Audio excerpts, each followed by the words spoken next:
नमस्कार दोस्तों, NG academy for GS-GK में आप सभी का एक बार फिर से स्वागत है। अर्थव्यवस्था वीडियो लेक्चर की सीरीज़ में इस वीडियो में हम देखेंगे सकल घरेलू उत्पाद जीडीपी, सकल राष्ट्रीय उत्पाद जीएनपी, शुद्ध राष्ट्रीय उत्पाद एनएनपी और राष्ट्रीय आय के बारे में एक कॉन्सेप्चुअल ये वीडियो लेक्चर होने वाला है। इससे संबंधित कई सवाल वनडे एग्जाम में यूपी-SSSC के एग्जाम्स में पूछे जाते हैं। आइए शुरू करते हैं। सबसे पहले एक बात कि आप इसमें दोनों टर्म हिंदी माध्यम के और अंग्रेजी माध्यम के दोनों टर्म को याद रखना है। कभी कभी ये होता है कि हिंदी माध्यम में जो उसका अनुवाद किया जाता है, ऐसा टर्म इस शब्द में अनुवाद कर देते हैं कि वो थोड़ा सा कन्फ्यूजिंग हो जाता है और उस स्थिति में आपको आता हुआ सवाल आप असहज हो जाते हैं उसको अटेम्प्ट करने में। तो आप अंग्रेजी के भी जो टर्म है वो भी याद रखना है हमको, जैसे कि ग्रॉस डोमेस्टिक प्रोडक्ट यानी सकल घरेलू उत्पाद, ग्रॉस नेशनल प्रोडक्ट जीएनपी, सकल राष्ट्रीय उत्पाद, नेट नेशनल प्रोडक्ट, शुद्ध राष्ट्रीय उत्पाद। इसके बाद हम राष्ट्रीय आय देखेंगे, नेशनल इनकम। तो हमको जीडीपी, जीएनपी, एनएनपी, एनआई के साथ साथ ग्रॉस डोमेस्टिक प्रोडक्ट और हिंदी के भी ये टर्म याद रखते हैं। हम स्टार्ट करते हैं जीडीपी से। जीडीपी क्या होता है? जीडीपी क्या होता है?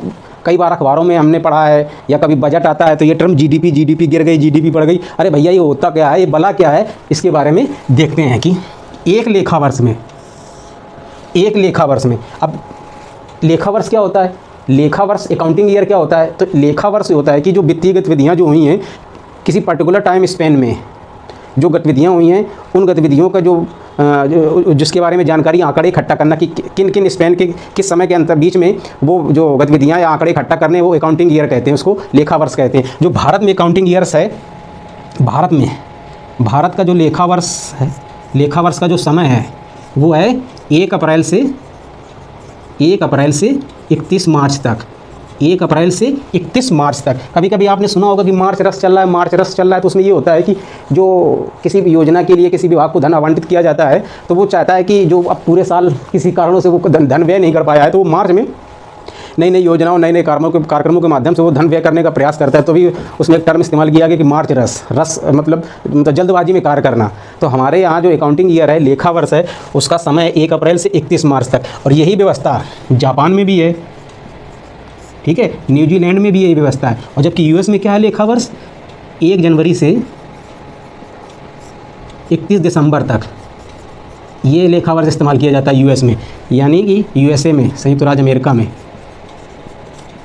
ये शायद यूपी-SSSC में ये क्वेश्चन पूछा गया है कि भारतवर्ष में निम्नलिखित में किस देश में जो लेखा वर्ष है वो 1 अप्रैल से 31 मार्च के नहीं होता है? तो यूएसए में होता है 1 जनवरी से 31 दिसंबर तक। हम देखते हैं इसमें जीडीपी क्या होता है, ग्रॉस डोमेस्टिक प्रोडक्ट क्या होता है। एक लेखा वर्ष में, यानी कि भारत के मामले में अगर बात की जाए तो 1 अप्रैल से 31 मार्च के बीच में घरेलू सीमा में, देखो ये जिसमें अंडरलाइन कर रहे हैं वो टर्म हमको याद देखना, समझना, याद रखना।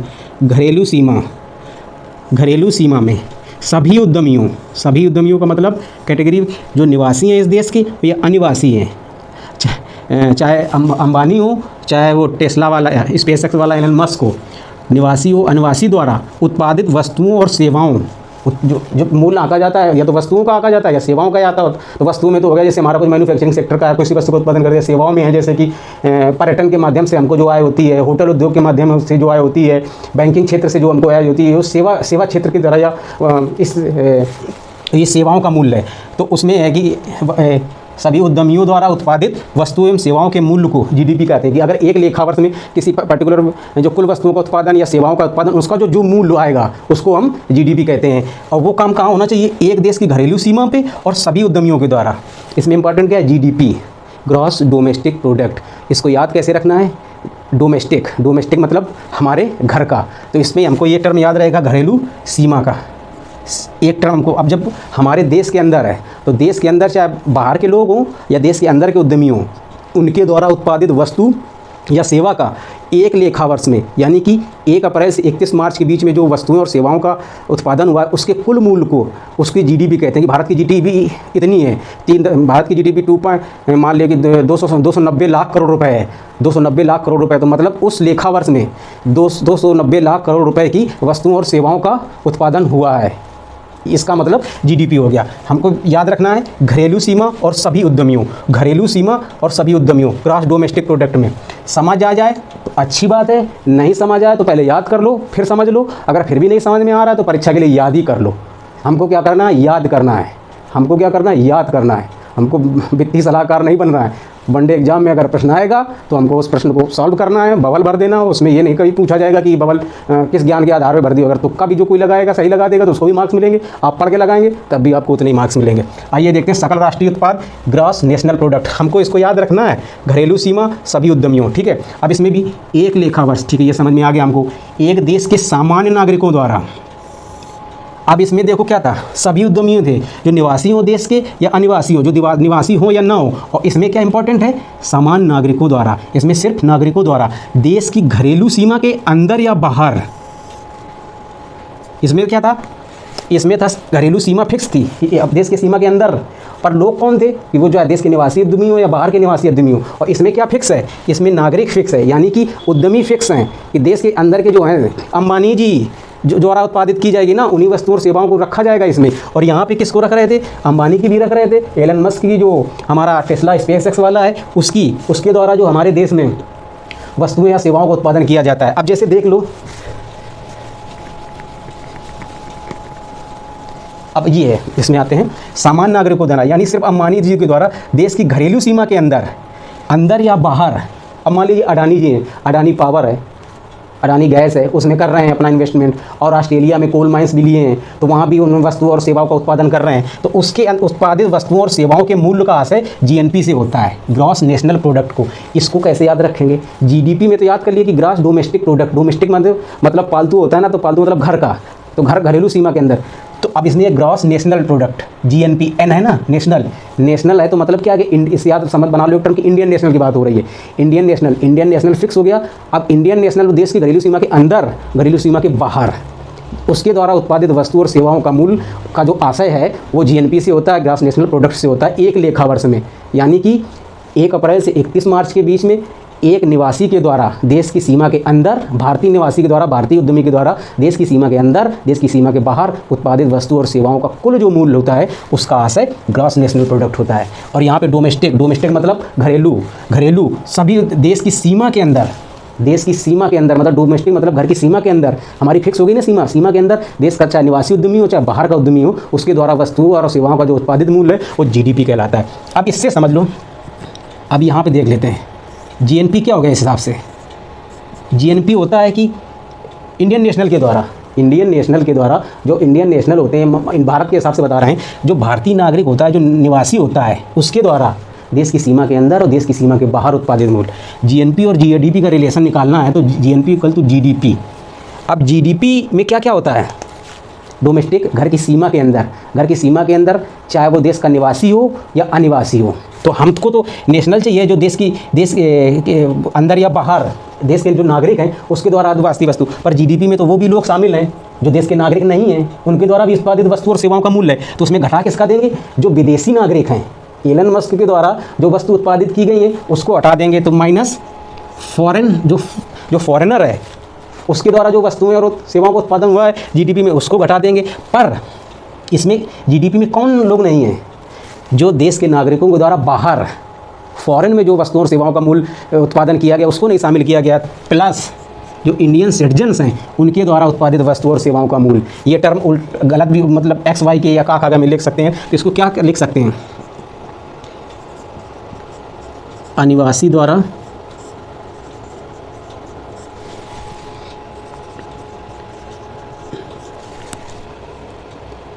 द्वारा घरेलू सीमा में उत्पादित वस्तु एवं सेवा का मूल्य। ठीक है, और यही चीज़ हो गई सी फॉर सिटीजन, निवासी उद्यमी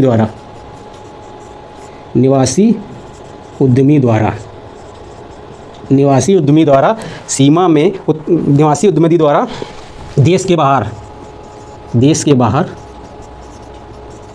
बाहर उत्पादित वस्तु और सेवा के मूल्य से है।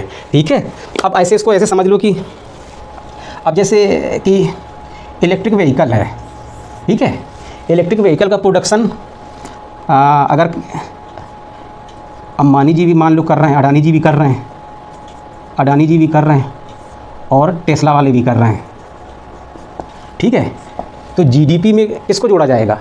जीडीपी ग्रास डोमेस्टिक प्रोडक्ट में, ग्रास डोमेस्टिक जीडीपी में किसको जोड़ा जाएगा?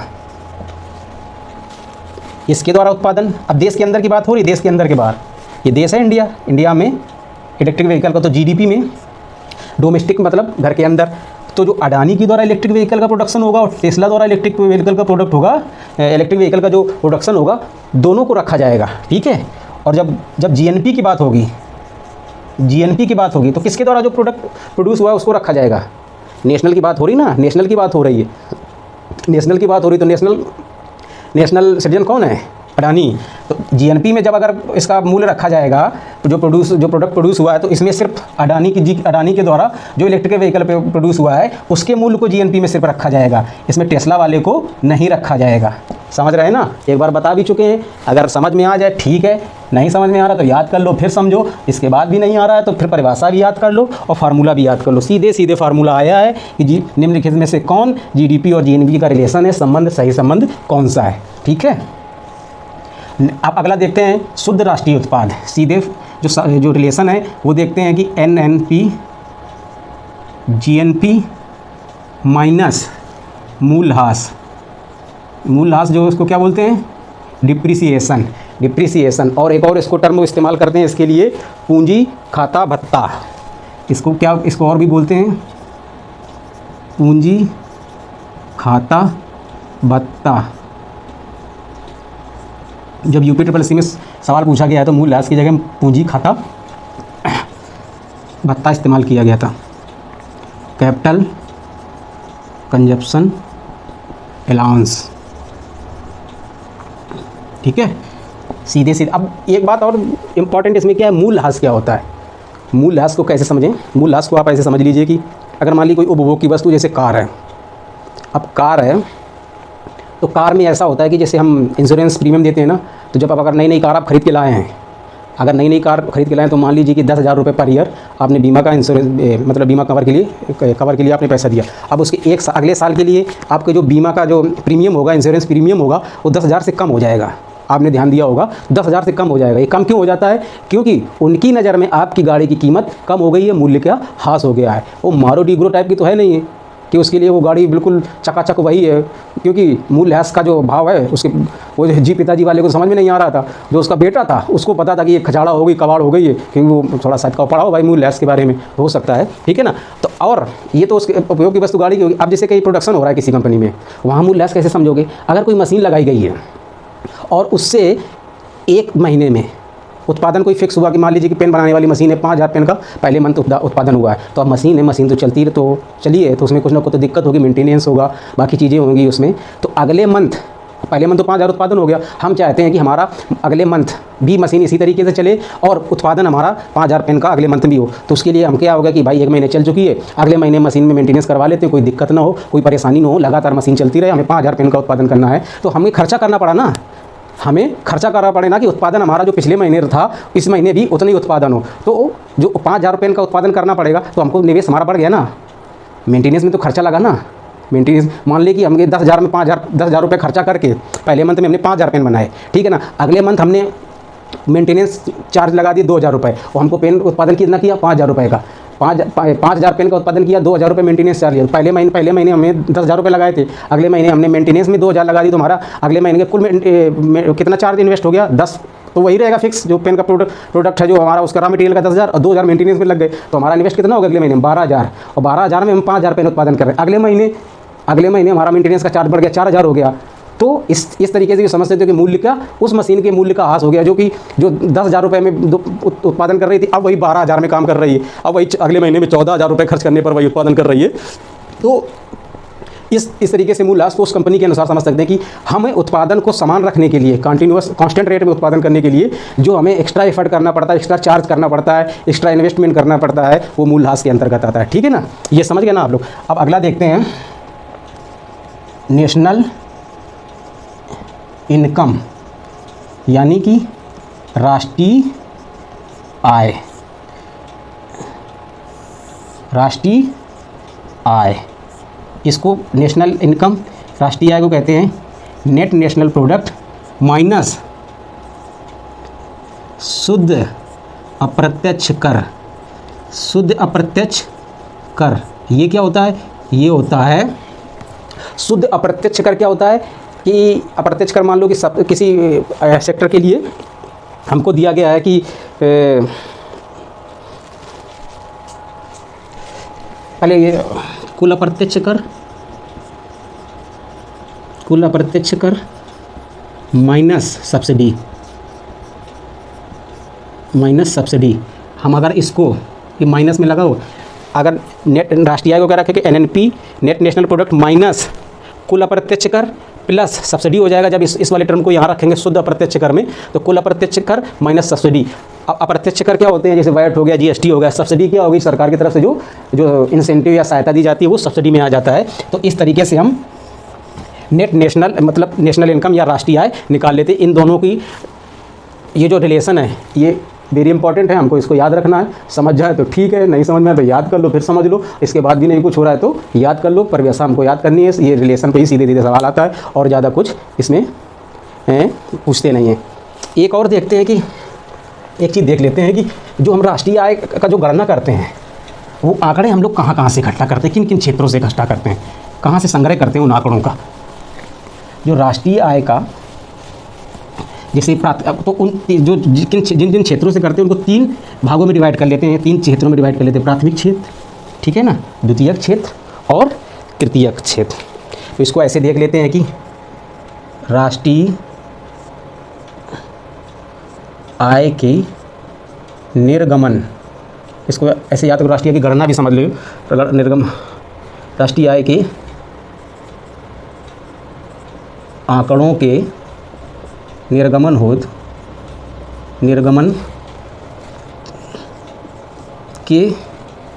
आंकड़ों के निर्गमन क्षेत्र, इसको डिवाइड कर लेते हैं 3 कैटेगरी में।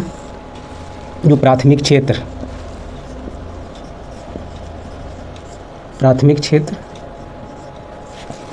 द्वितीयक क्षेत्र, एक अन्य है तृतीयक क्षेत्र।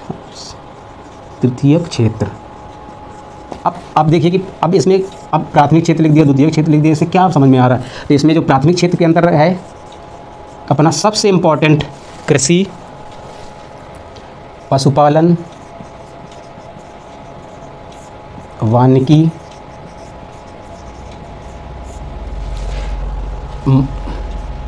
मत्स्य। पहले खनन भी इसी में आता था, अब खनन को द्वितीयक क्षेत्र में शामिल कर दिया गया है। जैसे विनिर्माण हो गया, मैन्युफैक्चरिंग हो गया, कंस्ट्रक्शन निर्माण हो गया। अब ये अब खनन इसमें आ गया है, खनन हो गया और हो गया जैसे विद्युत हो गया, गैस हो गई और पेट्रोलियम हो गए, ये सब द्वितीयक क्षेत्र में आ गए। और एक और इसमें मान लो कि जलापूर्ति, वाटर सप्लाई भी इसी में आ गई, ठीक है। अब तृतीयक क्षेत्र क्या बोलते हैं? सेवा क्षेत्र। और सेवा क्षेत्र के क्या क्या जैसे उसमें आ जाता है? परिवहन, संचार, Vodafone idea, Airtel, hotel, banking, restaurant, लोक प्रशासन,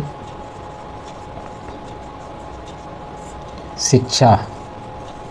जो ऑनलाइन एजुकेशन का जो चल रहा है, स्मार्ट बोर्ड, डिजिटल बोर्ड से पढ़ाने वाला सिस्टम जो शिक्षा है वो किस में? तृतीयक क्षेत्र में, यानी कि इसको क्या बोलते हैं? सेवा क्षेत्र में सम्मिलित होता है। कि राष्ट्रीय आय के लिए जो आंकड़े होते हैं, अब जैसे कि विनिर्माण क्षेत्र से, इससे वस्तुओं का उत्पादन होता है, निर्माण से, खनन से जो हमको मिलता है उस, अब कहते हैं कि जैसे कि राष्ट्रीय आय की गणना करना एक लेखा वर्ष में जो उत्पादन वस्तुओं और सेवाओं का मूल्य हुआ, तो इन दोनों क्षेत्रों से किसका उत्पादन हुआ? वस्तुओं का। और जो लास्ट से जो तृतीयक क्षेत्र उससे किसका उत्पादन हुआ? सेवा का। और हम राष्ट्रीय आय की गणना करते हैं किसका इस्तेमाल करते हैं? वस्तुओं का और सेवाओं का, ठीक है। इस वीडियो में सिर्फ इतना ही। जीडीपी, जीएनपी, एनएनपी और एनआई कॉन्सेप्ट हैं, याद करना है, समझना है। दोनों काम नहीं हो रहे हैं तो फिर याद करना है, फिर समझना है, नहीं दोनों काम हो रहे हैं फिर याद रखना है। सिर्फ और सिर्फ याद रखना है हमें। एट लास्ट में पेपर में सवाल आएगा, क्वेश्चन आएगा, हमको या उसको सही टिक लगाना है। कि ज़्यादातर जो इसमें क्वेश्चन बनता है जो रिलेशन है, विकल्प में वो दे देगा रिलेशन जीडीपी जीएनपी का, या जो एनएनपी है उसका जीएनपी के साथ, और एनआई का दे देगा एनएनपी के साथ। तो इस तरीके से एक और याद रखना कि हिंदी वाले टर्म और अंग्रेजी दोनों के याद रखना, क्योंकि कभी कभी अनुवाद में कभी सकल निवल होता है ना, तो फिर दिमाग का निवाला निकल जाता है। तो ये सब चीज़ें हमको याद रखनी है। इस वीडियो में इतना ही। नमस्कार, जय हिंद।